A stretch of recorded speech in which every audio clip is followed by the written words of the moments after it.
J'ai eu des parents très ouverts. Enfin, je savais les pays qui avaient été colonisés. Ils nous apprenaient l'histoire, la géographie.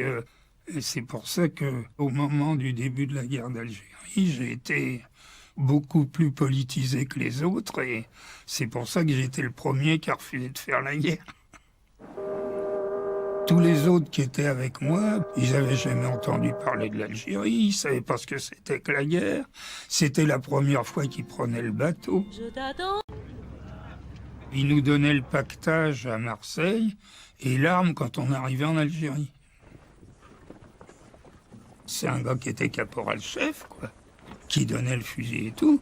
J'ai dit, moi, je ne prends pas de fusil, je viens faire de la pacification, j'en ai pas besoin. Alors il a voulu me taper avec le fusil, je l'ai évité, hein, et puis j'ai dit non mais qu'est-ce que c'est que cette histoire-là?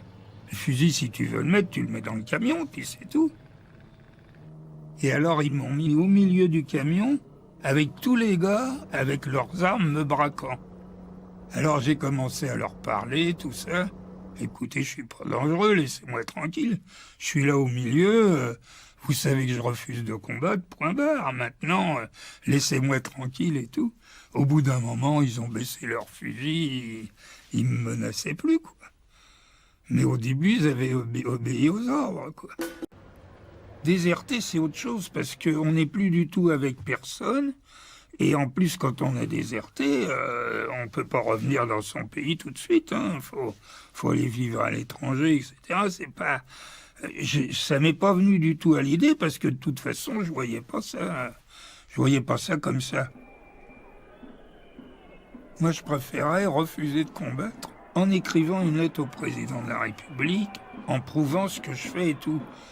En plus, dans la lettre, j'ai dit que c'est moi qui défends la République. Parce que la République a marqué dans le préambule, enfin, on n'ôtera jamais notre force contre la liberté d'aucun peuple. Alors, quand on voit ce qu'on a fait, on dit bon, ça va. On a été 60 à refuser totalement de la faire. Alors évidemment, sur 2 millions de soldats qui sont passés là-bas, ça fait pas beaucoup, 1%, mais c'est quand même ça.